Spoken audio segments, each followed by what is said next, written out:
What is up, everybody, and welcome back to the Triple H podcast, Happy Hour Hoops. And we have a draft show for you guys, recording during the NBA draft, round 2. Bronny's on the brink of being drafted, possibly. Crazy first day of the draft, and now we're here for day 2. Shams is absolutely locked out of his Twitter, as he told us. And we're here, though. We're here covering the draft. Jake, Steve, how we doing? I'll let Jake go first. I was going to say, Steve's feeling some type of way here. That's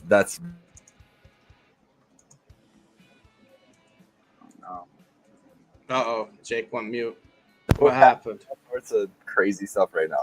This has been the fact that this draft is going on. It started Wednesday night at 8 Eastern, and it is now 6 o'clock Eastern, and we still have 8 draft picks. It's insane. Weirdest draft experience of our life. The biggest thing I'm excited to talk about today, Steve, is the New York Knicks, because can't believe what we saw the last couple of days, and it's tipped the world, my world, Eastern Conference world, into a tizzy as the team who is now battling for like 5th best in the East. Like the Cavs ceiling just dropped immensely. So that's where I'm looking at here. But what about you? How you feeling?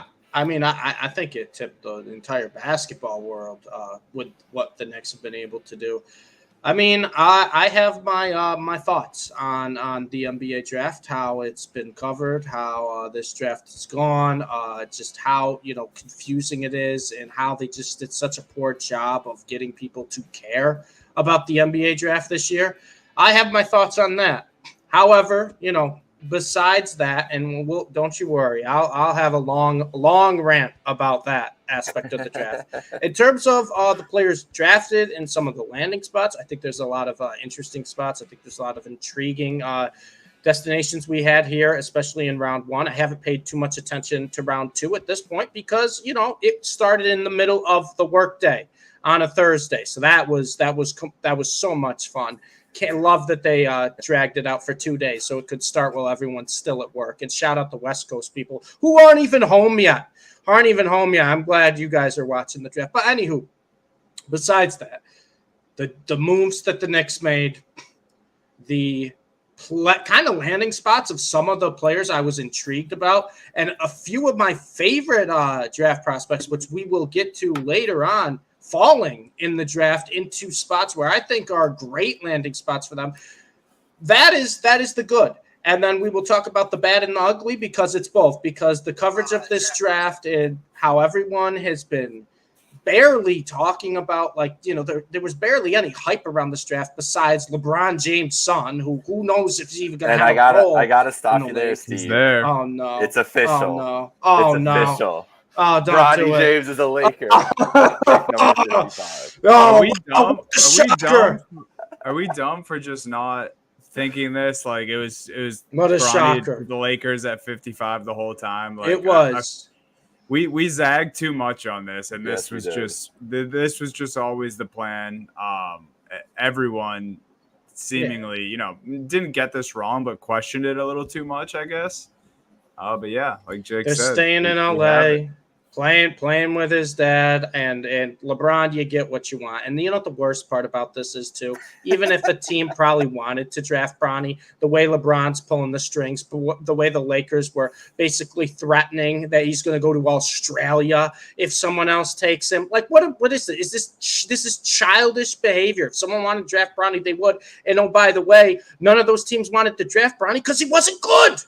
He wasn't good. We shouldn't have had 2-day coverage about a guy who averaged 4 points at USC. I'm sorry. I do not care. He wants to play with his dad. That's fantastic. They got him. They're gonna have all the media. We don't know today. if he wants to play with his dad. We know his dad wants to play with him. Yeah, exactly. All right.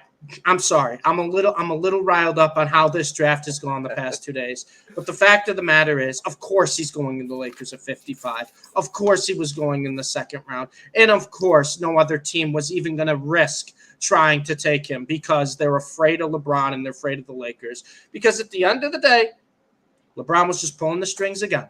The NBA, 100%. the NBA, his puppet. He was just pulling the strings, and now he gets to play basketball with his son. This is crazy. This is what a world we live in, guys. Like, take this in for 1 second. That when you first heard about Bronny James, did you expect him to get drafted to the Lakers to play with LeBron? So This was Cavs time too. Like, I guess even that long ago, 6 years ago. When did LeBron first say this? He did it. The dream. We did it, Joe. Like, throw the meme up. That's what this is today. How long ago was this? Didn't it feel so far away whenever that was too? Like when he first said it, I was like, oh yeah, maybe. Like maybe.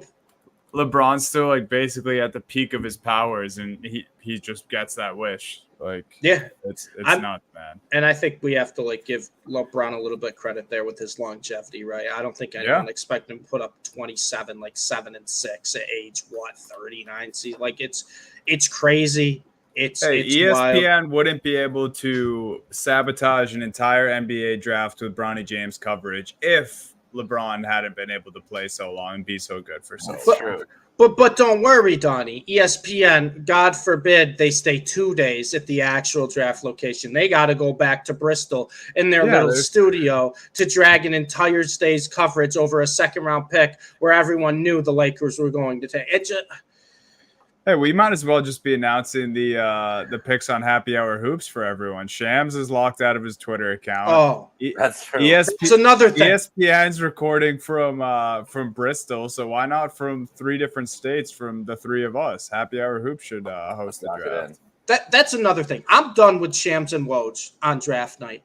They were announcing players 3 picks ahead of TV coverage on Twitter. What are we doing? You want people to watch the draft? What are we doing? They are so concerned of, I have to get this information out first. I got to beat the other one. We are announcing picks 3. They were still showing highlights of like pick 6. And Shams and Woj are tweeting out like the 10th pick in the draft. What are we doing? Why is that okay? Why is that allowed? And then we're going to have the draft go 2 days, but we're going to start Thursday at 4 p.m. Eastern time? Oh, by the way, all the Lakers fans, go celebrate. You're still at the office for 2 more hours. Go celebrate. Bronny got his son. You're still at the office for 2 more hours. What is happening? And then the last thing, and I'll dive into this more when we start actually talking about the prospects. The amount of buzzwords used by the panel on ESPN because they hadn't watched a single minute of a game time basketball of these international players is laughable. I love Jay Billis. I'm glad they got Jay Billis for the college basketball players because he actually watches them. He actually knows them. But you could tell who had watched the players and who hadn't watched the players. And I'll be the first one to admit, I hadn't watched all the international players. I would have liked to watch the NBA draft as a fan to maybe learn a little bit about him, not the buzzwords, athletic, he's long, he's got potential, he can shoot, he's a 3 and D wing. Look, what are we doing? What are we doing? You couldn't find your ESPN. You couldn't find one person? Just one person to know what they're talking about with the international players? No, you have Stephen A. Smith yelling again when the Knicks take an international guy. I can't do it. JBC, you know what? I'm not jealous that I was never drafted JBC. But JBC, I know JBC's in the chat. Chicago Bulls, I troll them a lot. I think Bulls got one of the best picks of the draft. I agree. I was going to give JBC his flowers for that too. You read my mind. People forget that this time last year, the projected number 1 pick was Matas Buzelis. Yep.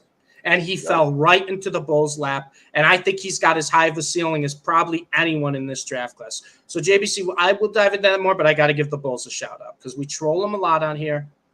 There's some of the good. All right, someone else talk. I'm too upset. This draft. This is so going to be so hilarious, bro. Like, I'm so ready for Laker game. Like, the melodrama of LeBron and Bronny on their same. We need a Kardashians, like, TV show. Like, just go all in. Just do like the LeBrons and just have like a Netflix documentary come out at the end of next year. Like, this is insane. Like, what lengths could they go to? The lengths they've already gone to get to this point is insane. And now LeBron, like, how much playing time does Bronny get? Like, what are we doing here? As much as me, Jake. Yeah, like he's gonna probably get a minute. They're gonna be up. What's gonna happen? Lakers will find a game. Maybe they're playing the Blazers. Maybe they're playing. I don't know who would be terrible in the West. Let's say Pistons, and the Lakers are up 30 with 4 minutes to go in the fourth, and all the starters come out except Bron, because Bronny comes on the court and they play a little. They play a couple possessions together. That's it. That's it. Okay. Is JJ Redick going to teach Bronny how to become a sharpshooter? No, I hope not. Listen, I was thinking about this yesterday with the Connect pick. Is that his whole podcast was named after his little shooting routine. He better just make those guys go through that. Be like, listen, you want to get on the court, do this thing, and that's the best thing. Report that he was drawing up ATOs for Connect like minutes after they drafted him. How did he fall into the Lakers' lap? Yeah, Connect at 17. I wanted to talk to you guys about that. How hilarious would it have been? Connect on the board and they go Bronny at 17. I know. No, they wouldn't be that crazy, bro. I had my fingers crossed when the Lakers were on the clock. I was like, dude, Connect is sitting right there. This is like all they could have asked for in this draft. Perfect fit for this team. And if they took Bronny, I would have laughed my ass off. But I knew it wasn't. I knew it wasn't feasible. But I was rooting for that last night. And I don't know if you saw, Dunny, I think maybe 45 seconds after the Lakers took Connect, everyone's posting the clip of LeBron talking about the Purdue-Tennessee game and him just hyping up Connect. They're like, LeBron had this known the whole time. Stop it. Yeah. Stop it. He's talked about a lot of players like that. But I'll be honest, as someone who, doesn't necessarily root for the Lakers, Connect in LA is such a good landing spot for him. No. You guys want to see the tweet I just read? Oh no. Yes, I do. It's from StatMuse. How the trolling already begins. How many starting fives are better? Point guard, Bronny. Shooting guard, Reeves. Forward, Rui. Forward, LeBron. Center, AD. I can't do it, man. I just, you just take a look at the Lakers roster right now. It's hilarious. Like, it's one of the funniest things. Pretty weird, man. Basketball. This team they're not gonna be good, but they're gonna be so much fun. They're gonna be endless content next year, just the way LeBron wants it. It's crazy. What an off season. But the whole time LeBron was telling us exactly how all of this was going to go. He held a coaching interview over a podcast, man. It's literally right in our face. He's like, I'm going to get my son. It's going to be in the second round. I'm going to handpick my coach by doing a podcast. And the best part is JJ Redick, literally at the media when he's brought in as the Lakers head coach. He's like, yeah, the podcast is going to be done. Now I got to focus on basketball. Okay. All right, JJ. We know what the podcast was. He gets Dalton Connect too. That, like I said, LeBron talks about a lot of guys, but was raving about this guy in college. And I'm going to be honest with you guys too. I'm very high on Dalton Connect. I think he's a better Austin Reeves. I really do. That's just a perfect landing spot. It's LeBron, right? He never wanted to move. He loved it, and he's staying in LA. He likes the house. He likes the Hollywood. Now he gets to play with his son. What are you doing for the Lakers too? What the fuck are you gonna do without LeBron James? They're gonna give their team to Anthony Davis? Come on. For 30 games, Anthony Davis. And I think when Bron goes, AD's gone too. I think so too. This organization has been such a mess for so long. And Bron came in, won the weirdest year of our NBA lives that we'll ever have, and wins a title. Yep. And so it's a success by that measure for anything. But he couldn't do anything for this Lakers team, and it's not because he's not one of the top players, top 5 players in the league anymore. He still has the great stats, he still has the production, everything else. But the way that it's dwindled, and then just the Lakers' insane front office structure that they've had for years and years and years, it's this team is just such a mess. What are they gonna do? Are they what is their plan going forward? Do they really think the fact JJ Redick is the next Pat Riley, which we might as well talk a little bit about JJ and wrap up the Lakers so we can talk about other stuff later on. JJ Redick is I'm still bullish on JJ. I think it's more of a crapshoot to be a good coach in the league than anything else. It's so circumstantial, and these guys get dumped all over the place. But like Frank Vogel really should have never gotten fired from this group. Ham was a terrible hire for just the personality aspect of it, I feel like. So maybe that's what the move is here for JJ. But it just feels like you're set up to fail in LA no matter what. And this team, as we all just looked at that roster and said it wasn't good enough, unless they do some crazy reconstruction, it's still not good enough. And who knows? I honestly, my conspiracy hat on, if Bron gets his Las Vegas team, this is just getting JJ his head coaching reps for when he picks up JJ as the head coach for his Vegas team. That's what I honestly think this is. Just be wary of that 4 years, 5 years down the road when JJ Redick is named the inaugural Las Vegas Monarchs head coach or whatever their name's going to be. Yeah. I mean, I think that we've talked about the JJ stuff. You know, we kind of almost always saw this coming, right? Like, I think you guys pointed out months ago that's like, this just feels like a coaching trial. Everything they're talking about on the pod, how they're interacting, it feels like a coaching trial. And then, of course, as soon as the NBA Finals is over and JJ is done with, you know, the current job he has, everything comes out that, yeah, he's going to be the coach. It's interesting. I'll be honest with you guys. I think JJ Redick has a very good basketball mind. I know sometimes they're just former players that get a job because they're a former player, and it's like you knew from the start that it wasn't going to work. But in terms of like a basketball mind, I think JJ Redick is very knowledgeable when it comes to that. LeBron James too. I don't think he would go to these lengths if he was just gonna try to get, you know, someone like where he can pull the strings, if that makes sense. I think he does have kind of mutual respect for JJ Redick, and his knowledge of the game and, you know, what he can bring with him. Obviously, it's still, you know, a LeBron team, so LeBron is always going to be that quote unquote player coach.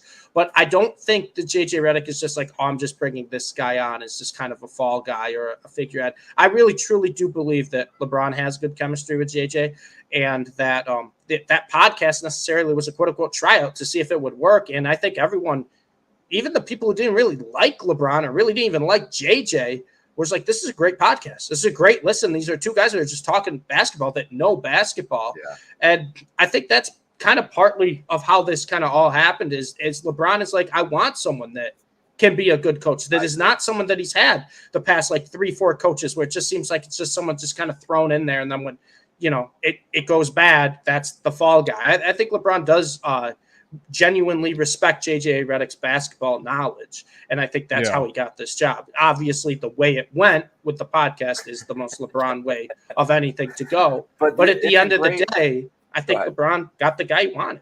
It's a great point because Darvin Ham was clearly a Lakers hire, right? Like that was not like LeBron wanting that guy. Frank Vogel, we were like, holy shit, Frank Vogel and LeBron, like that's not gonna make sense. Like maybe if LeBron if he's gonna have this much power, it's better to just have the head coach be somebody he wants on these teams and it be like a partnership. Like, you know, JJ doesn't have full control of the team, but LeBron needs that partner in the head coach. That's what he had in Ty Lue,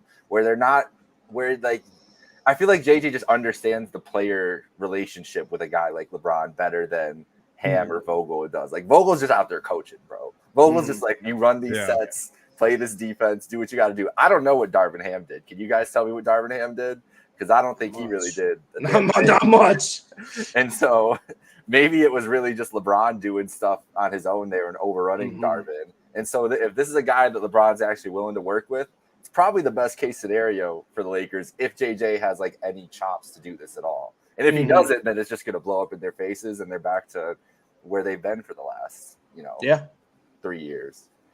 And that's not even, you can't even, I mean, they had the nice run last year, whatever. That's why they bought back into this roster. But there's no long-term plan here, Dunny. I don't know. Yeah, it's a funny situation. It's a crazy offseason for so many reasons already. Just like, I feel like this doesn't even allow us to fathom that LeBron is at the age he's at and still doing this now. Like, we have all these other things surrounding LeBron to be surprised or impressed by, like the fact that JJ Redick has is fourth grade coaching experience, and now he's LeBron's head coach, and his son is on his team now. And it's just crazy. This guy is damn near 40 years old and, still has this much impact on the game that we love. And All these things are happening. But yeah, I don't know what to expect about the Lakers next year. I do think JJ will do a fine job. I think, LeBron will probably decline a little more, but will still be at the top of his game. And I do kind of hope there is some moments where Bronny gets some real minutes, because I'm just so fucking curious to see what that actually looks like. Yeah. Like there's just, I don't know. Like, it's just watching him at USC. I know we didn't get a large sample size, and I know he was coming off of, a really serious health thing, but I just can't imagine it looks good, him in real live NBA action. Obviously he has, the rest of the summer to get prepared for that. And he obviously is in one of the great organizations in the NBA, but it's very strange, man. I'm intrigued by it all, maybe for some weird reasons, but intrigued nonetheless. You guys want to talk about some news before we talk about what went down yesterday, and then the rest of today? All right, so the big trade was the Nova Knicks really assembled in New York now, because Mikal Bridges got traded to the New York Knicks. He's joining Jalen Brunson, DiVincenzo, Josh Hart, the whole lot of them. And when this trade happened, I was like, oh, this probably means OG is gone, because days before this, we were hearing OG might be frustrated. He might be testing free agency. He declined his player option. And then the Knicks say, OG Anunoby, a day later, we're going to sign you to a 5-year, $212 million deal. So we texted about both these in our group chat. Mikal, obviously, huge surprise to all of us. We talked about it. I asked you guys, did you guys think it was an overpay? We all had the same opinion. I think we all thought, yes, overpay, worth it, also yes. Yeah. So they bring in the guy. Immediately, their offense is better. Immediately, their defense is better. And their chemistry, which, people may have thought it couldn't have got better, but it did. And I think Mikal Bridges does all of that for the New York Knicks. And then OG Anunoby, this defensive stopper who you brought in a year ago, or less than a year ago, middle of last season, you think, or the public, I thought he was going to leave. And then they turn around and sign him to a huge deal. So everything looking up for the Knicks. What did you guys think of these moves, I guess, as a combination, or, if there's something you want to say about the individual moves? Well, Philly fans got to be going through it. I mean, you have, the Villanova boys all reuniting in New York now. That team's going to be great. Obviously, we know how good Boston is, but Philly fans have to be going through it, seeing this. Mm-hmm. I love this move. I've saw some people saying, why would you, use 5 first-round picks on a very good role player? And it's like, first off, don't disrespect Mikal Bridges like that. Mikal Bridges was the perfect role player when he was on the Phoenix Suns. We had talked about him for years before the Brooklyn Nets deal, how underrated this guy is. He plays every single game. He has incredible on-ball defense. He will not miss open shots. He is a great catch and shooter. And then when he went to Brooklyn, guys, we were like, can he be the number one? And that second half of the year when he was traded from Phoenix to Brooklyn, he showed that he could. He showed that he could take over games. He showed that he could be the number one scorer. He showed that he could be a volume guy. And, he didn't have as good of a year this year with Brooklyn than he did last year, but you got to look at the supporting cast that he had in Brooklyn this year. So much was put on him. Now he gets to play with a team he already has chemistry with. That's one big thing, too. We're not talking about this Villanova team as guys that were one and done, right? These are guys that played together, that won championships together. Like that is what chemistry you dream of having on your team, and they already have it with the 4 guys, right? Hart, DiVincenzo, Brunson, and now Bridges. But not only that, Mikal Bridges is going to be so flexible in this New York Knicks style team, where you got Tibbs wanting to play his guys 45 minutes a night. Well, guess what? You got the Iron Man joining your team who hasn't missed an NBA game in a very long time. You got a guy who was going to be completely fine playing 45 minutes a night. And you have a guy, if you want to play small, you can play Mikal Bridges like at a forward. You want to play you want to play big, Mikal Bridges is the 2. You can do that. Like Bridges can be a guy who could probably play anywhere from like the 2 to the 4 on this team. He could just mix and match, and they already have a guy like that with Josh Hart, of someone who is just going to be on the court, and no matter who's coming, guys are coming on and off, Hart stays on. Now you have a guy like Mikal Bridges with that, and I don't want to disrespect him by saying this, but just kind of like just a little less Mikal Bridges is OG Anunoby. You bring him back. You got 2 guys. These are guys that got length. These are guys that are good spot shooters. These are guys that are elite defenders, and they can all handle the ball a little bit. Bridges more than Anunoby. I think Bridges is a little bit better than Anunoby in pretty much every category besides maybe on-ball defense. But regardless, like I was shocked more so not at the Bridges trade, but more so that the Nets were going to do it. Like, I know that the Knicks overpaid, right? 5 first rounds is crazy. I think there was a swap in there in the second round as well. That's a lot to give up. But, when you're trading with your division rival to get a guy that they basically said was not quote unquote untouchable, but you're really going to have to pay for him, they did it. And I'm more shocked that the Nets were the ones that said, okay, we're going to do it. I thought the Nets, honestly, with the Knicks, it was like, there would be nothing that they would accept. You know what I mean? Yeah. Like, it would be like, even if they offered them something ridiculous, they're like, no, we're not going to trade him to the Knicks. But they got it done. And then number 2, they go back right away and like, oh, yeah, we're going to get Anunoby too. And I know Dunny's going to hate hearing this, but this is the perfect team to match up with the Boston Celtics now. Yeah, they are building. You have to build a team, right, to take out the top team in your conference. That's basically kind of what the West has been trying to do the past couple of years, right? Trying to build teams that can beat the Denver Nuggets. The Boston Celtics are the team to beat in the East, and they really have been for the past 3 years. But they came up short against Miami last year. But regardless, they have been the team to beat in the East the past 3 years. What did Milwaukee do this past year? They got Damian Lillard because they're like, maybe we'll use him and Giannis as a scoring threat to beat the Boston Celtics. It didn't work out because they sent Drew Holiday to Portland. Boston's like, well, we'll just go take Drew Holiday. If you're going to send him there, we'll just take him. Didn't really work out, but they made that move basically to try to beat the Boston Celtics. The Philly, everything they've done is trying to compete with Boston. The New York Knicks have built the perfect team to compete with Boston.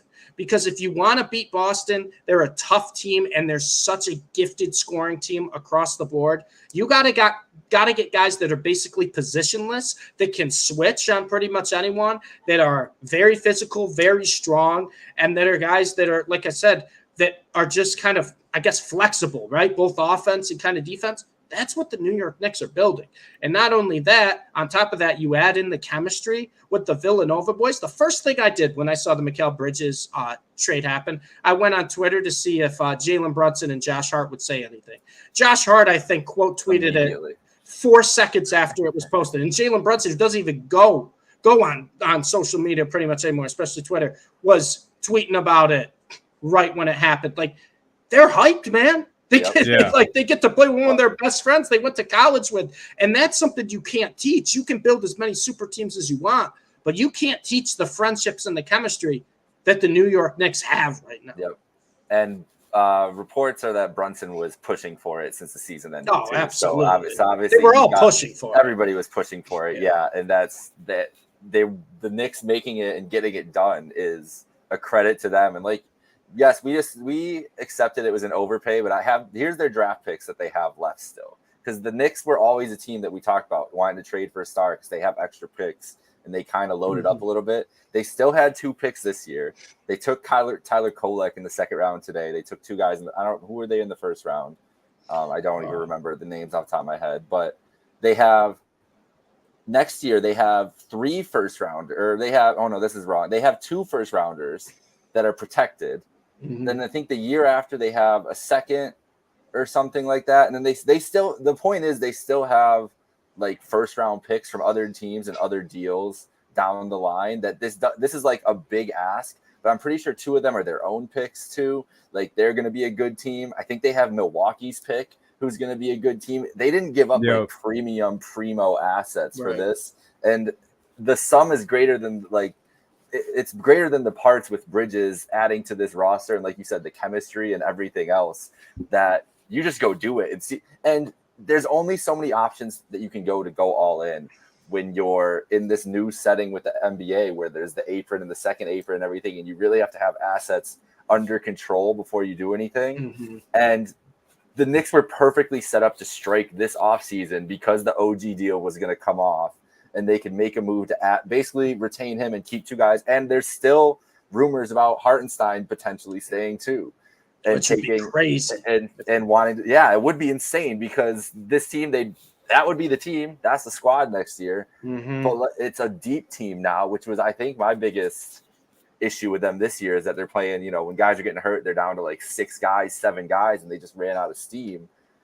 Yeah, this team it's going to be so much fun. I think that's like a 60-win ceiling on this roster right now. I don't know if it's more than the Celtics are, but it's a team that when you look at the rest of the East, there's a clear hierarchy there. And it depends on what the Bucks decide to do too, because I think we all still believe in Giannis. And if they can get a little Dame redemption season from last year, I refuse to believe that's like we're just on the decline of Damian Lillard at this point.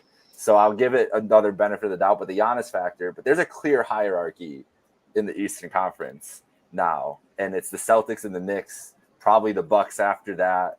And then you have, I guess maybe Philly can be there if they're healthy too. But I was going to say like it's a Philly, Cleveland, Orlando, Indiana mismatch of teams at this point. Absolutely. And a couple of the craziest parts of this deal are that Mikal Bridges is, relative to how good he is, pretty inexpensive for the next 2 years for the New York Knicks. Yeah. $23 million and $24 million. Like there's teams playing role players that money, and you bring in a significant guy like Bridges on that deal. You're able to dump Bogdanovich's money too in this deal. You get rid of him, send him along in the trade. So it was just a really good trade all around. And if they somehow are able to pull off, keeping Hartenstein, I don't know what's going on with Julius Randle. I feel like his name's kind of been quiet in all of this. He was a guy who I thought they might trade this offseason, but now do they just keep everyone? I think they keep him. I really do. And just try to run it back? Yeah. I don't see why you wouldn't, right? I think you they might as well try to get as close as you can to the second apron and just kind of pay who the guys on your roster. And Julius Randle as, like, you guys know how much I dislike Julius Randle, but Julius Randle as your fourth option on offense or third option on offense is a much better world to live in than second option, I think. And defensively, think of how much less he's going to have to do defensively in any given game. Like that's what I was going to say. The wear and tear on him is going to be a lot less. Yeah, they can spell him with Anunoby or Bridges whenever they kind of want. If it really is, defensively, if he can't play the amount of minutes they can. But the nice thing too, and the reason I think they keep Randle is we forget Randle's very, very good basketball player. When he's on, like he can score. Like he can score. He'll have those games. It's like 24 points in midway through the second quarter. You're like, it's just a Randle night. But now it gives the Knicks options. There's no more pressure on Randle. There's no more pressure on Jalen Brunson. Like, Brunson in the playoffs, he had to carry the load scoring. You now have 3 guys, Bridges, Brunson, and Randle, where on any given night, they could be the leading scorer for the team. They could be the leading shot attempt for the team. So that is not only just flexibility on the roster, but that is also like you could play the hot hand. Oh, we've seen Randle be streaky, right? We've seen Randle have a 7 for 8 start. We've seen Randle have like a 1 for 10 start. This gives the Knicks options. No longer does Jalen Brunson have to try to shoot 30 times in the playoffs or have a usage rate that is through the moon, right? No longer. Mm-hmm. Like all these guys can kind of handle the ball. All these guys can kind of create their own shot. And you're surrounding them with OG Anunoby and Josh Hart, in my opinion, 2 of the best guys to surround scorers with. Dante DiVincenzo, who we saw get absolutely scorching hot some games from outside. Yeah. I mean, they're just surrounding with the perfect role players. Isn't that crazy that like some combination of Hart, Deuce McBride, and DiVincenzo, like 2 out of 3 of those guys are going to be role player or bench players. Yeah. And maybe all 3 of them are coming off the bench for this team, which is crazy because DiVincenzo and Hart were great starters for this Knicks team last year. Yep. You know who also had a couple good guys come off the bench that could be starters elsewhere? Peyton Pritchard and Sam Hauser from the Boston Celtics. Al Horford when Porzingis was healthy. Like I said, the Knicks are building a team that can compete and they can get in a war with the Celtics in a 7-game series. And I know, Donnie, you won the championship. You're still riding high. But I have to ask you, as a Celtics fan, you have to be a little bit, like, concerned with this. Like, the Knicks, like, they could give us a series. Yeah, no, for sure. I think maybe me thinking OG was gone was just straight denial when I saw the Bridges news. Yeah, but I have a close friend who's a Knicks fan. Shout out Kieran, and we're in the group chat going back and forth, and he's saying all the things that you're saying, Steve. And I don't really think it would be fair of me to deny any of those claims. I do, I would still give the Celtics the edge just because we haven't seen this Knicks group, and two, I think talent wise, the Celtics still have the edge. But yeah, I mean, it was already a pretty scary group last year. Like if they had Randall healthy in the playoffs, who knows? And I think the Knicks are very good. I think they've made all the right moves in the offseason so far. I didn't hate the picks that they made in the draft. I thought they made some smart moves there as well. So it's going to be very interesting. I think Jake said it too. Like I think there's a hierarchy in the East. I think it's clearly Celtics, Knicks, kind of above everyone else until we see the rest of this offseason play out. So yeah, I have no issue admitting that. I think they're easily the second best team in the East, and probably just going to make some legit noise across the league, kind of how we saw them start to at the end of last year. I wouldn't be surprised if both these teams have like 65-ish wins, like around there next year. Wow. I really think like 265 in the same conference. I mean, like a little less, maybe one team a little less, one team a little more. Like kind of like not saying that they're gonna get either of these teams are gonna be 70 and they're getting that good, but remember the Warriors that year, the Spurs also had like 67 or 68 wins. Yeah. I think these teams aren't that high. Back. Okay, like Spurs, Mavs. Yes. Like Dirk, Mavs, Spurs, like same division, right? Too. Yeah, I think both these teams.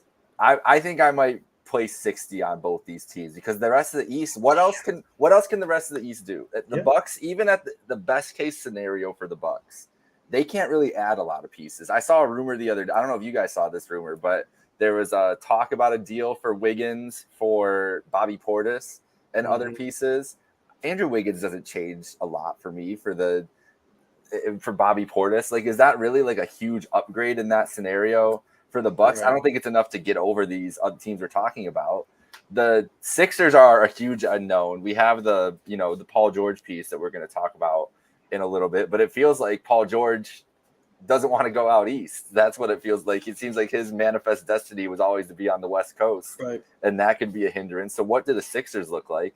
The Cavs, Donovan Mitchell still is not re-signed and signed that extension. So until that happens, I refuse to talk about them in any of these conversations. The Magic are going to add like Klay Thompson or something. That's not making anything for the Magic. And we know what the Pacers are. Like, I don't think the Pacers can get to that ceiling by next year unless they added another significant piece. So these two teams might just like, I think the Knicks are just going to come out and start obliterating teams because I don't know what they're going to look like, but seeing what this team looked like in the regular season at points last year and then adding Bridges and a full season of Anunoby, like, I think it's going to be like the Celtics last year too. Like, I think both these teams are going to be like 20-4, like just cruising along. They're like, holy shit, like the collision and the hype. What a get for the NBA. This is amazing. They get the Celtics first title, can start building this team up. And then who's the challenger in the conference? The New York Knicks. Like, it's going to be the story. We're not the only two teams that we're going to talk about are going to be the Knicks and the Celtics, and it's going to be so Knicks heavy. Stephen A is going to be losing his mind. He's going to say like Mikal Bridges is better than Jason Tatum on a December 1st take. It's going to get you're not wrong. I don't know if he's starting off modest, but these are real quotes from Stephen A. Smith today. I sent them into the group chat that I alluded to earlier. He said, let's see, the Knicks can beat anyone except Boston. I give the Knicks no chance against Boston. He said both Wait those till the things on season first take starts, today. Donnie. Yeah. Wait till the season starts, Donnie. That's all I got to say on The that. first Mikal Bridges 3-point celebration where he does this, and Stephen A is going to be changing his tune. Yeah, absolutely will be. But last thing here on the Knicks, people forget a year ago, after getting traded from the Suns to the Nets, Mikal Bridges actually played 83 games because he got an extra game being a part of. So Tibbs, someone's going to whisper in Tibbs' ear that Mikal Bridges played 83 games just 2 years ago, and he's going to say, "Hold my beer." Let's play this guy 45 minutes. I'm pretty sure I saw a tweet yesterday that he hasn't missed a game since high school. Right, Mikal Bridges. Wow, it's the unstoppable force versus the immovable object. So like Tibbs is going to have Bridges playing every single minute, and Bridges is just going to be doing it, and it's going to be. I mean, you create the perfect player in a lab for Tibbs. That's Mikal Bridges. Yeah. That is the perfect player because he's not going to hurt you offensively. Yeah. He's gonna look over at Anunoby and be like, "You see, this is this is what I need you to be." Because Bridges is very good on offense too. But the thing is, like, even when he was on the Suns, right, and he didn't have to be the guy on offense, nothing ever took away from his defense. Whether he was having a bad shooting night or a great shooting night, the defense never changed. When he was in Brooklyn, his defense never changed. And like you said, Donnie, like this guy's played every game. Like he doesn't sit the bench. Doesn't matter the situation. Doesn't matter if it's a back-to-back. Like he just plays. So I honestly is like I just can't wait to see Tibbs and Bridges. Tibbs is going to be in heaven. Having Mikal Bridges on his team. And it's like that picture of Steve Nash hugging Kevin Durant after the win. It's going to be Tibbs to Mikal Bridges. Yeah. Who would have thought that the pipeline from Jay Wright players to Tom Thibodeau players is all you needed in the NBA to be successful? That's all you needed. Jay Wright built the foundation, and Tibbs is like, okay, I like what you got to do with these guys. I will say, and I know it's hard now with how many international players there and the talent pool there. If the Nova Knicks works, right? Let's say it works, and this team is 60-plus win team. They make a deep playoff run. Let's screw it and say they win the title. Do you think there's other GMs that are like, maybe we should get a couple guys that went to the same school? Yes. Like maybe we should get a couple guys that played together in college because there's still a lot of good college basketball teams. There's a lot of good college basketball programs. I know the international player pool is fantastic right now, but if the Nova Knicks work, because the one thing we said about the Villanova team, how good they were in college and how dominant they were for that 4-year stretch and how they were the clear best team. And the 1 year they won the championship, it was like, if you weren't picking them to win, like you didn't watch college basketball that year. Like they were clearly the best team. None of the 4 guys on the team we're talking about were really like super hyped up NBA prospects. No. They were all going to be like, they're going to be solid. They're going to be solid options. And look at just how Dante DiVincenzo and Josh Hart jumped up just by playing with Jalen Brunson. Like, I'm so excited to see this, and I'm excited to see if it works, if other GMs are going to be like, why not get a couple try it out? It's funny because the alleged idea that the Knicks, when they brought in Leon Rose from CAA to run Knicks and everything, was we're going to get all the Kentucky guys because he had all the Kentucky clients at CAA. They already had Randall. They're like, we're going to get Anthony Davis. We're going to get Booker. We're going to get, and now they've just done this. They have done that. This was their idea. They just were at the wrong school. Wrong blue blood. And the Knicks before that kind of tried to do it with RJ Barrett and Zion. Because when RJ Barrett was still there, there was they were like, let's get these guys here. And then like even Cam Reddish, when people were still high on Cam Reddish, like, are we gonna try to get the Duke guys together in New York? So maybe it's something that ends up working. What I want to know is the Knicks organization just gonna go after Chris Jenkins now? And where's RTDiacono? Where's he hiding? Chris Jenkins just comes off the bench and hits a buzzer beater in one of these Knicks games, and no one even knows he's on the team. No, but it's awesome. The one thing I'll say, Steve brought up Hart and DiVincenzo. This would be my one zag, and it's not or a devil's advocate, if you will. It's not me as a Celtics fan. It's just a thing that I did think of today. I still think they'll be phenomenal regardless if this happens. But it is entirely possible that DiVincenzo and Hart both come back down to earth because outside of 3/4 of a season, neither of those guys have played like that in their entire careers. But maybe it's just the chemistry thing that we were just talking about. Maybe they just need to play with their bros. And I'll tell you what, I would not be surprised if the Knicks started Josh Hart, because he's kind of that guy, like where you could start him if you have other guys that are scoring options. And DiVincenzo, obviously, I think he'll come down to earth a little bit. But if you want to talk about like the guy kind of built like Peyton Pritchard, like coming off the bench, scorer, like you'll know when he's hot if he makes his first couple, kind of electric, gets the crowd into it. That's Dante DiVincenzo, Donnie. Even if he does come back down to earth a little bit, I don't expect him to hit 7-8 threes like he was in some of the playoff games coming off the bench. But still, it almost doesn't matter if he comes back down. That's kind of a spark plug off the bench, and a guy who can go 3 for 3 in a 4-minute span in the second quarter. Like that's even if Dante comes down to earth, I don't think it's going to hurt him. Yeah, they're still good, still damn good. So that was the craziness outside of the draft. You guys want to quickly kind of go through our little quick hitting points that we have in the doc here on the draft? So I don't need to rant. Well, the rant's passed. Let's talk about the prospects now. Let's do that. Let's talk about the rookies. So I feel like even the way this draft was talked about leading up to it, like super weird draft, not talent heavy by any means. I don't think anyone was really out there calling the draft deep. I heard like sneaky deep, depending on, where players fell. And then, a lot of international guys, a lot of unknown going into it. Then we had it last night. So let's go down the line. Jake, start with you. Fave pick, surprise pick, and then, give us some winners here from the draft. My favorite pick is Castle for the Spurs. The biggest thing I was most excited about was to see what the Spurs were going to do to kind of build around Wemby, because that's the thing I'm looking forward to the most over the next couple of years, is how the Spurs kind of build this thing out. It's what they can do with Wemby. And Castle was such a great addition to this roster. Like the defensive upside this team that Pop wants to go for is it's very clear. I was wondering if it was going to be Klingon. There was all that hype. It was all smoke beforehand, but they were talking about Klingon at 4, how the Spurs loved him, and maybe they'd go 2 bigs that can both kind of shoot a little bit. But I like the Castle move. I like getting a guard to pair with Wemby and kind of start building that chemistry right away. So that was my favorite pick. I really wanted to see what they did in the direction they went. And I think that in this draft, who knows who's going to be good? There's going to be a couple stars from this draft. Who knows who's actually going to be? So I think this was the worthy swing to take it. My surprise pick, biggest surprise, was that Zach Edey went number 9 overall and to Memphis. I don't see John Morant and Zach Edey playing together. I'm sorry.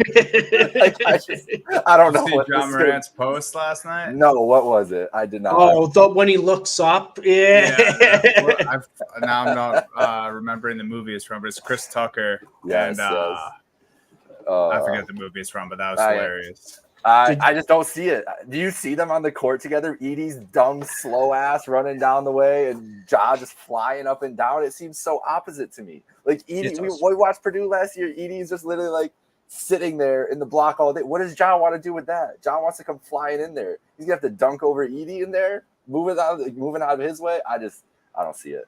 I don't know. It's not hate on Edie. I think Edie could still be effective in the league.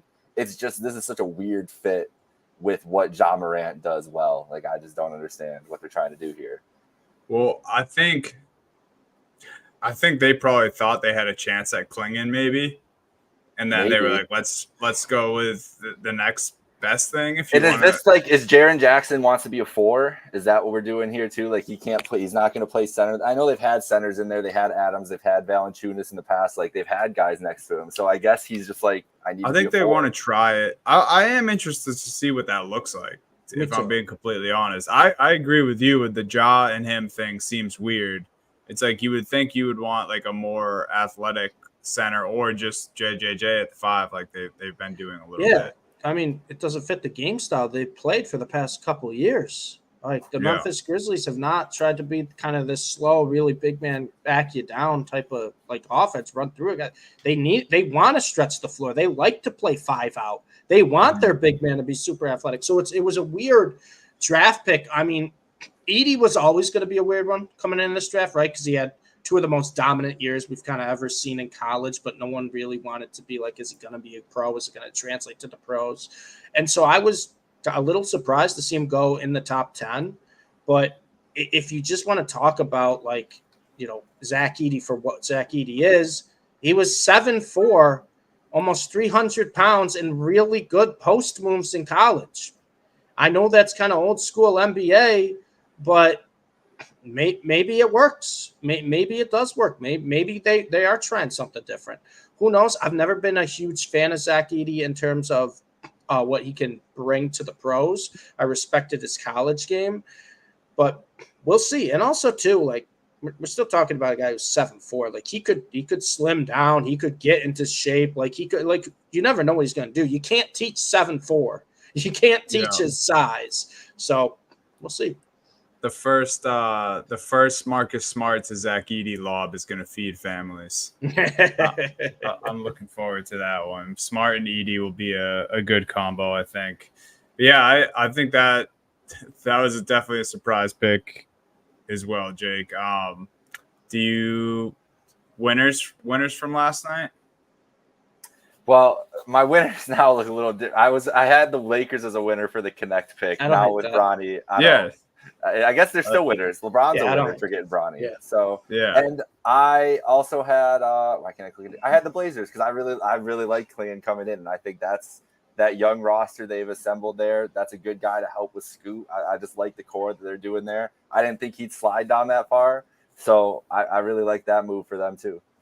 So that's a good transition to my surprise pick, because where I agree with you that I think they're a winner for the pick, I was kind of shocked that they did it because they have Ayton, they have Rob Williams. Yeah. Yep. Now they draft Clingan.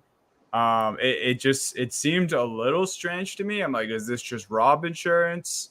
Are they already sick of Ayton like the Suns were? I think they might be sick of Ayton. I think dominating is getting on people's nerves. Yeah. He does say some weird shit, and then they bring in Clingan, who I think is a beast. And I think, leading up to the draft, like 2 weeks out, we really started to hear the buzz about Clingan. It seems like everyone in the lottery wanted to draft him. Turns out he ends up going to the Blazers. So that was a big surprise for me, but I also agree with you, Jake. I do think they're winners for it.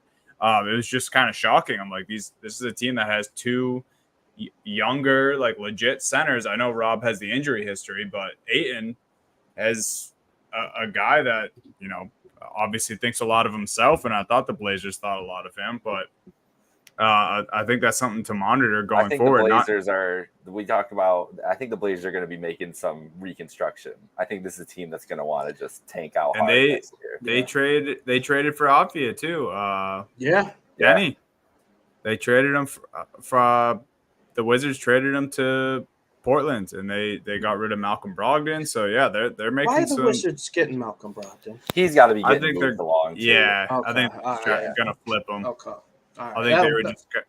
I mean, I have no idea, man. It's the Wizards. The Wizards make no sense. You never know what the. Yeah. I mean, Denny Avdia is not the guy for the Wizards to get rid of either. That's what I was wondering. Right. Why do the Wizards want to trade so much Avdia? the past couple of years? I don't know. I thought that too.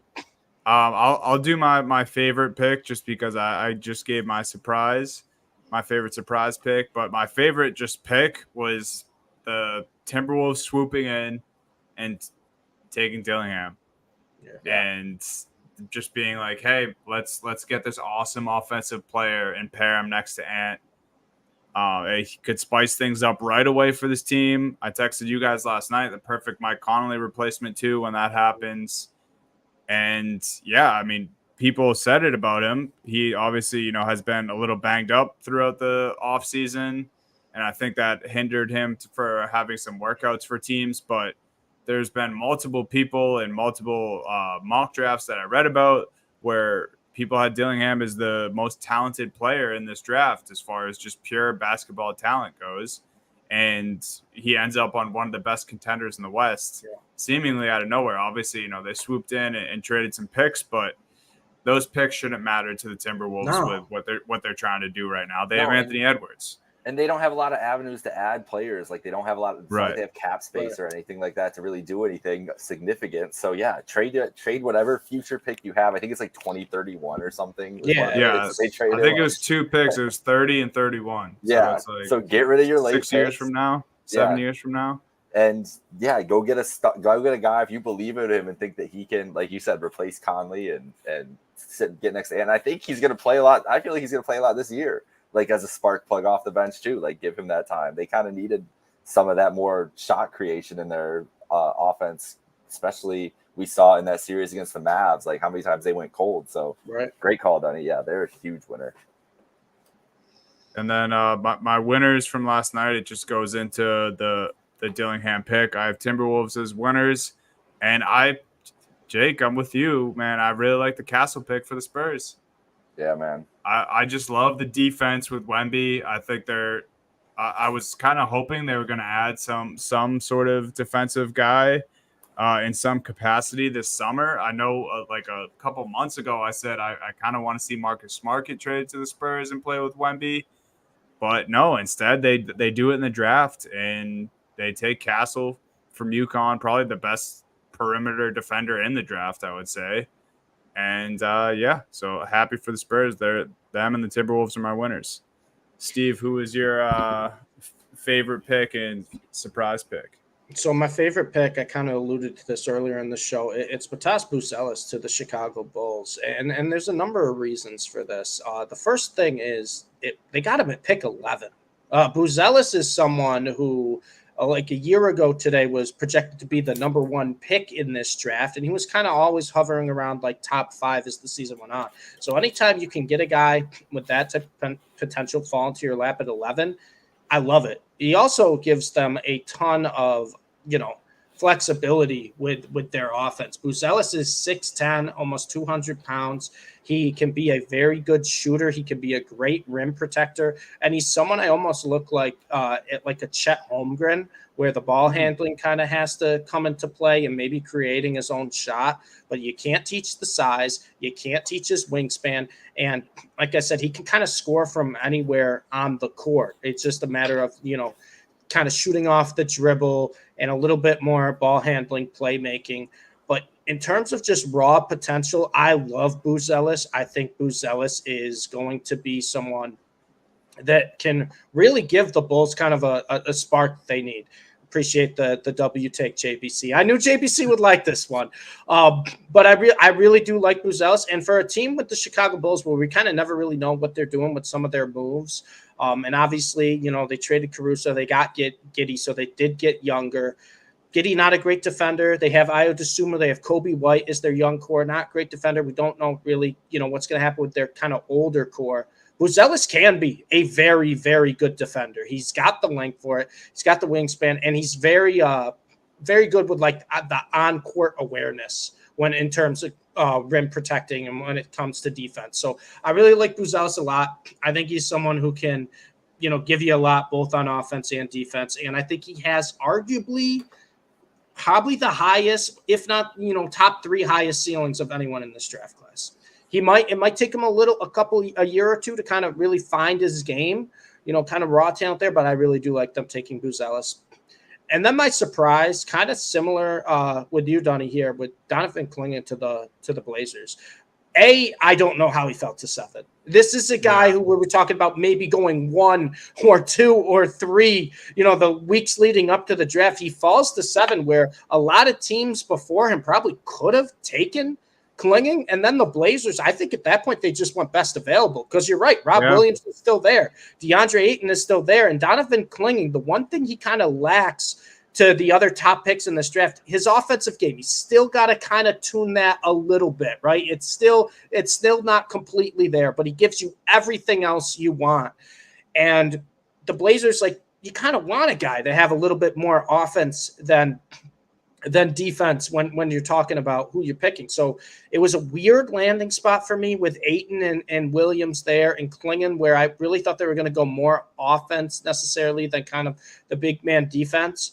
But like you said, it could be that Ayton's on the way out and they don't really like get along with him. I mean, Maybe it's Grant on the way out, and they're just gonna test the double big lineup with Klingon and Nate. Yeah. I mean that could be the case too. But also too, I don't think you could play like Klingon and Rob at the same time. I don't know if you could play Klingon and Aiton at the same time. Like, I got to see it work. Yeah. Who knows? I know Minnesota has kind of figured out the two really bigs, right?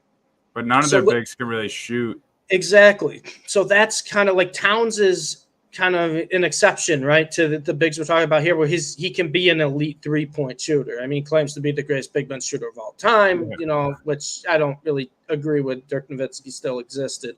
But, it kind of worked in Minnesota. Klingon, I don't really think his offense is there yet. I think he probably has a higher offensive ceiling than Ayton and Rob Williams if he really gets going. But it felt like, in my mind, it was best available. You just take Donovan Klingon and you say thank you for him falling at 7, because I thought he was going to go early. I truly did. So it's not necessarily a bad surprise he went to the Blazers, but like I said, Dunny, it's a surprise because A, I thought he would go earlier, and B, I just didn't think the Blazers were the best fit for him. My winners, I mean, I love your second one, dude. I love it. I'm upset I didn't think about that. I'll talk about the first one because you kind of touched on it, but the Minnesota Timberwolves. And I know we talked about Dillingham, and I love what Dillingham brings. I think this is a guy who can be almost like a Malik Monk for them right away. Where this is a guy who's, his defense, he's got to work on the defense. He's smaller. He doesn't have, as much size as other guards. So the defense is kind of a concern. But Minnesota doesn't need a defensive guard. They need a guy who could just score from anywhere on the court. That's what Dillingham is. He's also a great playmaker. So I kind of really like him.